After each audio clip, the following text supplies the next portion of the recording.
O nosso tema é adolescência e puberdade. A equipe é composta pelo Alexandro, Bruno, Sherline, Josiane, Marie, eu, Marilza, e pela Vanessa. Pode passar. Diferenças entre a adolescência e a puberdade. A adolescência se caracteriza pela passagem da infância para a vida adulta e, segundo a OMS, a Organização Mundial da Saúde, é o período que vai dos 10 aos 19 anos de idade. E, de acordo com o ECA, o Estatuto da Criança e do Adolescente, o período é entre 12 e 18 anos de idade. Começa com a puberdade, mas continua até a maturidade física e mental, acarretando mudanças fisiológicas e psicossociais. A puberdade está inserida na adolescência, que é a fase em que ocorrem todas as transformações físicas e fisiológicas características do período. A puberdade ocorre nas meninas entre 8 e 13 anos e nos meninos entre os 9 e os 14 anos. Pode passar. Fatores que interferem no início da puberdade. Fatores genéticos, sei que tem a patologia associada, fatores ambientais, como conflitos familiares, ausência materna, baixa condição socioeconômica e maus tratos na infância podem acelerar a puberdade em alguns meses. A nutrição, por exemplo, a obesidade pode gerar a puberdade precoce e a anorexia, o atraso puberal. Doenças crônicas e desnutrição também causam atraso e os desreguladores neuroendócrinos, que são substâncias químicas presentes no ambiente, naturais ou sintéticas, podem alterar o funcionamento do sistema endócrino e afetar a saúde. Um dos desreguladores é o bisfenol A, presente em diversos plásticos e embalagens. Pode passar. Os principais eventos da puberdade: a telarca, aparecimento do broto mamário; a adrenarca, que é o aparecimento dos pelos pubianos; menarca é a primeira menstruação, no sexo feminino; e a espermarca, a primeira ejaculação no sexo masculino. Geralmente ocorre após episódios de poluição noturna; e a sexarca, que é a primeira relação sexual. Pode passar. Bom, agora eu vou falar um pouquinho sobre a fisiologia, né? E a gente sabe que o sistema endócrino está muito envolvido em várias atividades do corpo e não é diferente na puberdade. Então, alguns conceitos: a adenarca, que é a produção do aumento de andrógenos, que são hormônios, pelo córtex adrenal. Então, as glândulas adrenais fazem a produção de hormônios entre mais ou menos 6 e 8 anos, e geralmente esses hormônios, essa produção não depende do eixo hipotálamo-hipófise, ele faz isso nessa fase independentemente. E depois a gonadarca, que é a ativação das gônadas pelos hormônios da hipófise, o FSH, que é o hormônio folículo estimulante, e o LH, que é o hormônio luteinizante. Nessa fase, tem uma produção bem grande do estímulo do hipotálamo para a hipófise, daí a hipófise sensibilizada começa a produzir esses hormônios FSH e LH, que vão estimular as glândulas para a produção de os hormônios necessários para a mudança nessas características desses meninos e dessas meninas, né? Aqui a gente fez um esqueminha de todo o sistema endócrino, mas eu vou passar bem resumidamente e vou falar dos hormônios mais específicos da fase da puberdade. Então, no sistema endócrino, a gente tem o eixo hipotálamo-hipófise. A hipófise é dividida na hipófise anterior, ou adenihipófise, e na hipófise posterior, ou neurohipófise. Esses estímulos recebidos do hipotálamo vão para as hipófises e elas vão produzir, vamos dizer que uns hormônios precursores que vão ativar as outras glândulas do corpo para a produção dos hormônios necessários. No caso da adolescência e da puberdade, As glândulas que vão ser ativadas vão ser os testículos, no caso dos meninos, e os ovários, nos casos das meninas. Na formação das mamas e desenvolvimento, vai ser utilizado a ocitocina e a prolactina. A ocitocina também é responsável pela contração do útero durante o parto e pela contração dos ductos e glândulas mamárias para a ejaculação do leite. E a prolactina vai ser responsável também pela produção do leite durante a amamentação. Já com relação aos hormônios que vão produzir as outras características, como o aparecimento de pelos pubianos, no caso dos meninos, o engrossamento da voz, aumento dos testículos, no caso das meninas, uma mudança na mucosa vaginal, vai ser os hormônios mais presentes nesse momento, vai ser o estrogênio, a progesterona, a prolactina, a ocitocina e a testosterona. Nos meninos, o mais presente é a testosterona. São eles que vão estimular a produção dos espermatozoides. O que é legal a gente falar é que essa produção é contínua. Depois que o menino, que a glândula é estimulada e ele começa a produzir nesse período da adolescência e da puberdade, ele produz durante toda a sua vida, durante todo o seu ciclo fértil, né? E no caso das meninas, os hormônios mais predominantes nessa fase é o estrogênio e a progesterona. Além das características na mudança do corpo, como eu já falei, eles vão trabalhar na maturação dos folículos ovarianos e também na estruturação do útero e do endométrio. No caso do estrogênio e da progesterona, no ciclo menstrual acontece meio que um feedback. Quando tem o aumento do estrogênio, vai acontecendo a maturação dos folículos ovarianos, ele sobe, matura esse óvulo e expele ele. Ele começa a diminuir, aí começa o aumento da progesterona. Essa progesterona vai trabalhar a camada do endométrio para receber esse óvulo, que quando fecundado vai se implantar no útero e vai ficar ali num nível mais alto durante a gestação. Quando não implantado no útero, quando ele não é fecundado, essa progesterona vai baixar e ele vai fazer toda a descamada do endométrio e vai acontecer a menstruação. O que também é legal a gente falar assim, das meninas é que elas nascem com a quantidade de folículos ovarianos que vão usar durante toda a sua vida reprodutiva. Ao contrário dos meninos, as meninas não produzem isso durante a vida, elas já nascem com essa quantidade. Quando essa quantidade acaba, né, vai ficando mais escassa, vai acontecer o climatério e, consequentemente, a menopausa. Outro fator que é bem legal a gente falar é que em situações que a gente diz normal, assim, sem nenhuma patologia, as meninas ovulam uma vez ao mês e em ovários alternados. Um mês vai ser o ovário direito, no outro mês vai ser o ovário esquerdo. Pode passar. Aqui é o desenvolvimento, no caso do corpo da menina, né? Como eu falei, esses hormônios vão trabalhar nessas mudanças do corpo, que daí vai começar com o broto da mama, que normalmente é primeiro uma mama para depois a outra, o aparecimento dos pelos pubianos e a modificação nessa camada vaginal. Pode passar, Alex. No caso dos meninos, o desenvolvimento do pênis, dos testículos, do saco escrotal, o aparecimento de todos os pelos e o engrossamento da voz. Essas características são feitas pela testosterona. Os meninos acontecem a mesma coisa que as meninas. Normalmente, um testículo desenvolve primeiro, para depois o outro. Tanto nas meninas quanto nos meninos, isso causa um pouco de desconforto no início, mas é importante a gente lembrar e poder falar para eles que isso vai normalizar. É só na fase do desenvolvimento, depois eles vão ficarem o mais parecido possível. Pode passar. Boa noite, eu sou a Sherline. Eu vou falar sobre precauções relacionadas à puberdade.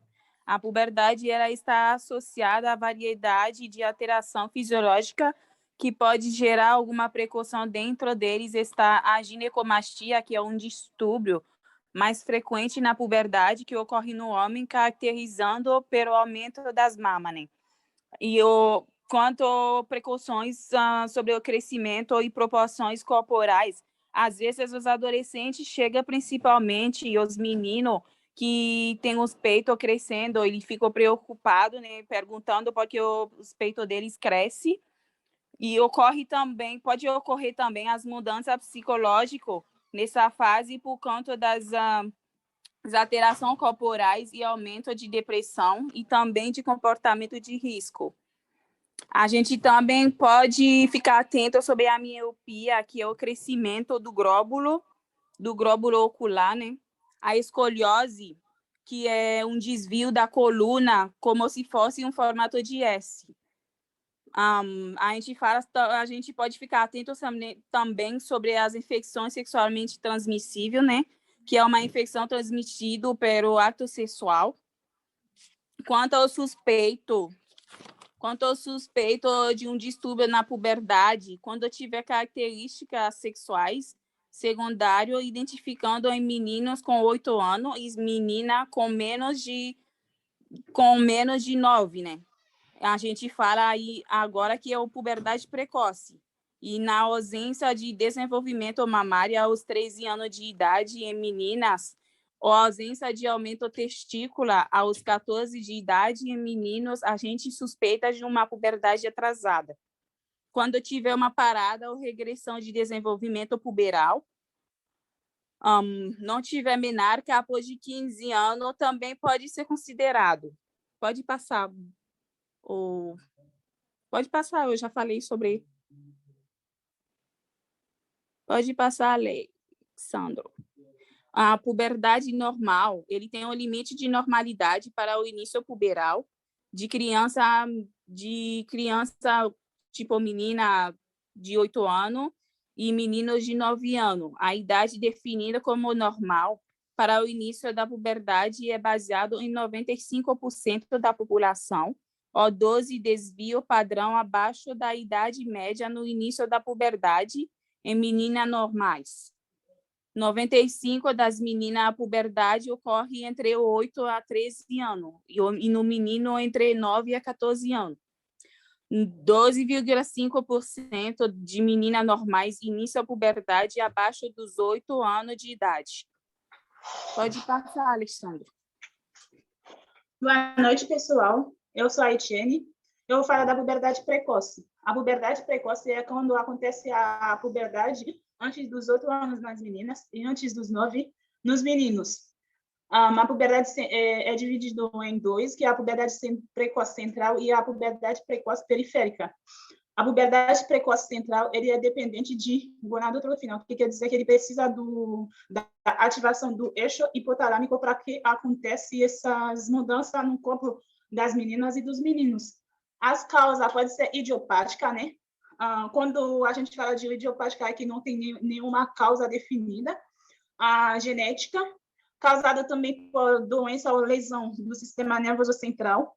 Hematoma hipotalâmico, tumores astrocitomas, craniofaringiomas, gangliomas, ependinomas, neurofibromas e desgeaminomas, infecção e processo inflamatório do sistema nervoso central, outros tipos de tumores como cisto supracelular, cisto aracnoideo, hidrocefalia, entre outros, e exposição prolongada a androgênios. Pode passar, Alexandre. Agora vou falar da puberdade precoce periférica, que ele é independente de gonadotrofina, ele não precisa ser ativada pelo eixo hipotálamo hipofisário. Ele acontece pelo aumento da produção das gonadas ou dos androgênios. A causa pode ser o uso externo de esteroide sexual, mãe ou pai faz uso de hormônio sintetizado, daí a criança vai lá e usa. Pode ser causado também pela presença de cisto ovariano, tumor ovariano, adrenal ou testicular, hiperplasia adrenal congênita, síndrome MC-SUNY-Albright, que é a mancha de café com leite no corpo da menina, ou displasia do osso, e hipotiroidismo grave, que é aumento da produção do hormônio da tireoide, que vai estimular a produção de FSH e LH, que vai fazer com que aconteça essas mudanças. Pode passar, Alexandre. No anamnese, a gente vai verificar a cronologia do desenvolvimento puberal, o ritmo da evolução, a histórico periparto, se tem presença de virilização neonatal ou na infância, verificar se tem algumas patologias prévias, se a mãe faz uso de medicação que tem exposição a esteroide sexual exógeno, e histórica familiar das mães, que se ela já teve a puberdade precoce ou não, a menarca antes dos 10 anos de idade, ou o pai, a gente vai verificar o estirão do crescimento. No exame físico, a gente vai verificar as medidas antropométricas, o peso, IMC e a altura, o estadiamento puberal. A gente vai verificar se tem presença de virilização, como pelos nos axilas e pelos pubianos e acne, e aumento do clitóris, ou cheiro das axilas, aquele odor forte que a gente percebe quando a criança está tendo uma puberdade precoce. Se tem a ginecomastia, se tem presença de massas abdominais, pélvica ou testicular, se as crianças estão ganhando peso ou não, mancha na pele, que eu já falei que é a síndrome de MC Sonia Bright, dor ou fratura, ou se tem alteração neurológica. Pode passar, Alexandre. Então, o diagnóstico da puberdade precoce, ele pode ser feito por exames de sangue para verificar a dosagem de hormônio LH e FSH, verificar se tem aumento ou não do hormônio estradiol nas meninas ou testosterona nos meninos, e exame de imagem. A gente pode solicitar ultrassonografia pélvica, né? Se tem aumento do volume do útero nas meninas, o volume e o aspecto, se ele é um útero adulto. Verificar também, solicitar também a ultrassonografia testicular, né? Em caso de puberdade precoce periférica, né? Em que há suspeito de tumores nos meninos. A gente também pode pedir a radiografia do punho e da mão e do punho, né? Para verificar a idade óssea, né? Avaliar ou comparar a idade óssea de uma menina normal e de uma menina que está tendo uma puberdade precoce. Na imagem, pode ocorrer um espaçamento nas falanges. A gente vai dizer que essa hipófise está em crescimento, e se não tem esse espaçamento lá nas falanges, a gente vai dizer que a criança já está com todos os ossos amadurecidos. Pode passar? Então, o objetivo do tratamento é identificar a etiologia e tratar a causa quando possível, interromper o desenvolvimento do caráter sexual secundários primários, no início da puberdade em idade normal, e diminuir o impacto sobre a estatura final e o desenvolvimento psicossocial do paciente, inclusive com diminuição de risco sexual. Na puberdade precoce central, a gente vai suprimir o eixo gonadotrópico e bloquear o desenvolvimento puberal, ou bloquear os hormônios FSH ou LH. O desenvolvimento a gente vai suprimir nas meninas quando eles apresentam a idade entre 12 anos e nos meninos entre 13 anos. Na puberdade precoce periférica, a gente vai iniciar um tratamento de acordo com a causa. Pode ser cirúrgica, né? Em caso de tumores funcionantes, como tumores adrenais, ovarianos ou testicular, bem como tumores produtores de HCG. Pode passar? A puberdade atrasada nada mais, nada menos do que a ausência dos características sexuais nos meninos e nas meninas. Por exemplo, a menina com 14, 15 anos, ou 10 anos também, não tem início nenhum da puberdade. Então, ele pode ser causado pela deficiência dos esteroides sexual, por alteração hipotálamo hipofisário ou gonadas, retardo constitucional do desenvolvimento e da puberdade, que eu já falei, e hipogonadismo, que é quando o testículo e o ovário ele não produz nenhum dos hormônios que a menina precisa para passar o menino precisa passar da puberdade. O hipogonadismo hipergonadotrófico pode ser primária ou hipogonadismo hipergonadotrófico pode ser central. Pode passar, Alexandre. Bom, se falando do hipogonadismo hipergonadotrófico, ele é uma insuficiência gonadal com níveis elevados de FSH e LH. Acomete mais do sexo feminino, cerca de 26%, e 7% do sexo masculino. As causas podem ser congênitas ou adquiridas. Alguns exemplos são anormalidade cromossômica ou síndrome de Turner, lesão gonadal por trauma, torção ou radioterapia e desordem do desenvolvimento sexual. Bom, na anamnese, a gente vai avaliar o padrão de desenvolvimento puberal, doenças prévias, exercícios intensos e hábitos nutricionais, anormalidades congênitas ou sintomas neurológicos. Também temos que avaliar o histórico familiar de atraso ou ausência de puberdade, anosmia ou hiposmia. Já no exame físico, a gente vai verificar o peso, altura e IMC do adolescente, proporções corporais, dismorfismos, micropênis, criptorquia e ginecomastia. Na puberdade, então, atrasada do diagnóstico, tem que avaliar os distúrbios nutricionais, as doenças celíacas ou doenças crônicas que possam afetar a secreção hipotalâmicas de RN e RH, que são hormônios liberados da gonadotrofia, o GnRH. O RCCP e hipogonadismo hipergonadotrófico persistente. O RCCP, então, é um retardo constitucional do crescimento da puberdade.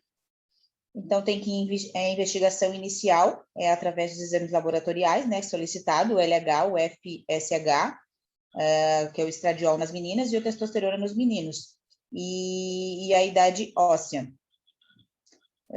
Se suspeitar de alguma doença crônica, nesse caso, tem que fazer exames mais direcionados, dependendo da doença. Pode passar. O tratamento, então. Induzir e manter o desenvolvimento puberal. Promover o crescimento para atingir a estrutura final adequada desse adolescente. Garantir a formação de reservas de massa óssea. Nos meninos, então, após 12 anos de idade óssea e 14 de idade cronológica. Testosterona, no caso dos meninos, né? Existem algumas opções de implantação desse hormônio. Transdérmica, gel ou solução axilar. E nas meninas é gradual, a partir de 13 anos, a idade cronológica, e dos 11 a 12, idade óssea. Então, o esquema das meninas proposto é mais com as pílulas, né? Progesterona e estradiol. Estrogênio, desculpa. Falar um pouquinho da consulta de enfermagem. O enfermeiro deve medir a altura, pesar e calcular o IMC. Após isso, a gente deve colocar na curva do crescimento, que é um gráfico que, como a gente fez prática com o Thiago presencial, é que nem aquele gráfico do perímetro encefálico, que a gente vai ver o desenvolvimento do adolescente de acordo com a idade. A gente deve descrever qual o estágio do critério puberal de Turner, que é uma escala de maturidade sexual que a gente avalia o desenvolvimento físico do adolescente, tamanho da mamas, tamanho do testículo e pelo pubiano. A gente pode perguntar para o adolescente também sobre o desenvolvimento puberal. No paciente de sexo feminino, a gente tem que anotar a data da última menstruação e também se atentar a dados obtidos com dinâmica psicossocial. Como está a situação financeira dele, se ele tem apoio dos pais ou se ele tem abuso ou negligência dos pais também, dos familiares. Bom, na entrevista é importante haver um momento a sós com o adolescente, porque a gente sabe que nessa idade eles são um pouco tímidos de falar quando tem um acompanhante, né, próximo. Então, se a gente conseguir ficar só com um adolescente, é importante a gente não interrogar, deixar ele falar o que ele quiser. Então, a gente só vai escutar o adolescente. Bom, ele precisa se sentir seguro e confortável com o profissional e saber da confidencialidade da consulta. Mas também é importante a gente saber que o sigilo pode ser quebrado quando houver risco de morte para o paciente ou terceiros, suicídio ou doenças e também pensamento de fuga. O enfermeiro também precisa fazer procedimento de notificação obrigatória quando houver maus tratos, intenção de aborto, gravidez, abuso de droga, anorexia e bulimia nervosa, ferimentos de cunho criminoso, atos violentos e ameaça de homicídio. É importante estar preparado não só para ouvir com atenção e interesse o que o adolescente tem a dizer, mas também ter sensibilidade suficiente para entender outros aspectos que são difíceis de serem expressados oralmente por ele, que é o que eu já tinha falado ali daquele momento de ficar sós com os adolescentes. Se for com acompanhante, a gente sabe que muitas coisas eles não vão confirmar, não vão falar para a gente, então a gente tem que ficar atento a isso para descobrir sem que eles falem. Aquele olhar holístico que o enfermeiro tem que ter. Bom, a gente também tem que esclarecer o uso de preservativo, tanto masculino quanto feminino, e dos contraceptivos para a prevenção de gravidez e das ISTs. Sempre enfatizar também a dupla proteção, com preservativo e anticoncepcional. Se o adolescente procurar a unidade básica de saúde sem acompanhamento, é direito dele ser atendido sozinho, então a gente não pode negar atendimento. Mas se o enfermeiro julgar necessário, a gente pode tentar negociar com ele para uma próxima consulta ele trazer os pais ou o acompanhante responsável dele. Eu vou falar um pouquinho dos cuidados.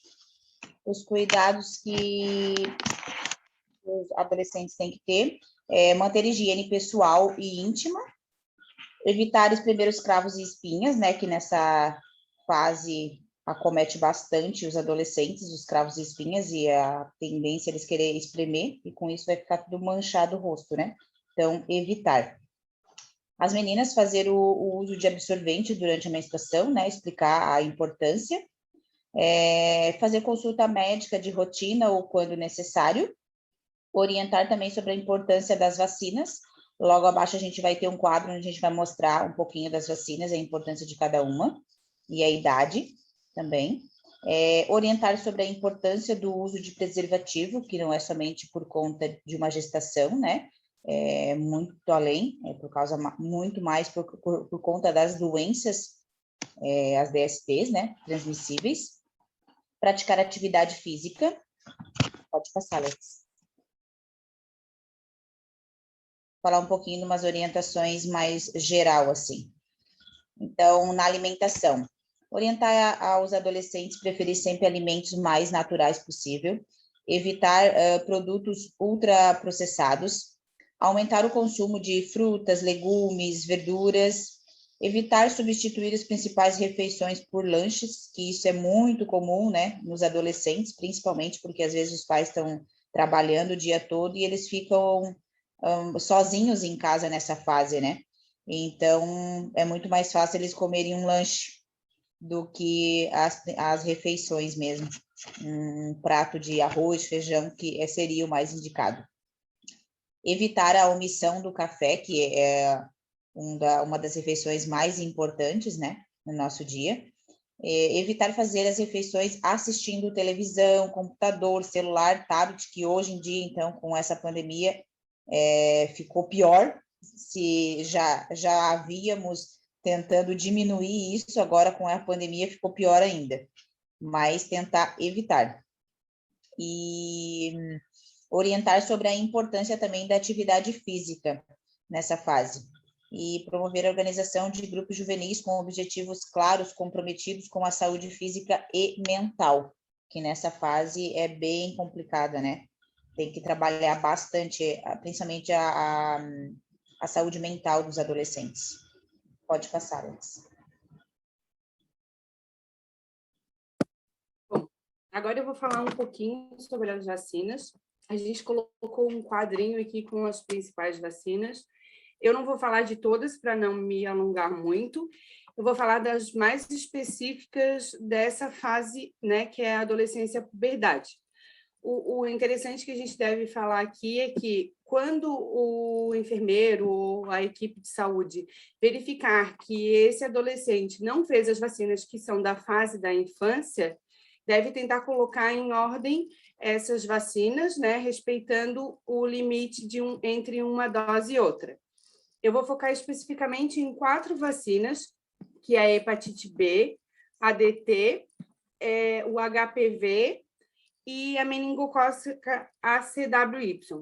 Apesar de a hepatite B estar no calendário da criança, a gente foca também nessa vacina porque, mesmo quando já fez todas as doses, algumas pessoas não reagem. Então, quando a gente verificar que esse adolescente fez todas as doses, a gente pode solicitar o anti-HBs. Em caso dele dar não reagente, a gente pode fazer uma dose de reforço. E a DT, porque ela também faz parte do calendário da criança, né? Mas ela precisa do reforço a cada 10 anos, então acaba pegando também aqui na parte da adolescência. Só que, especificamente da adolescência, a gente vai falar, então, da HPV, que é a vacina do papiloma vírus humanos, que é responsável por vários cânceres de colo de útero, pênis, oral, e algumas pesquisas já demonstraram que eles também podem estar ligados a alguns cânceres de próstata. Pelo PNI, que é o Programa Nacional de Imunização, essa vacina ela é em 2 doses. A gente dá a primeira dose, respeita 6 meses e aplica a segunda dose. Nas meninas é indicada de 9 a 14 anos e nos meninos de 11 a 14 anos. E a meningocócica ACWY, que foi introduzida há pouco tempo no calendário vacinal, que mesmo as crianças que receberam a meningo do tipo B devem fazer uma dose, essa vacina é uma única dose, e ela é feita entre os 11 e 12 anos de idade. Pode passar, Alex.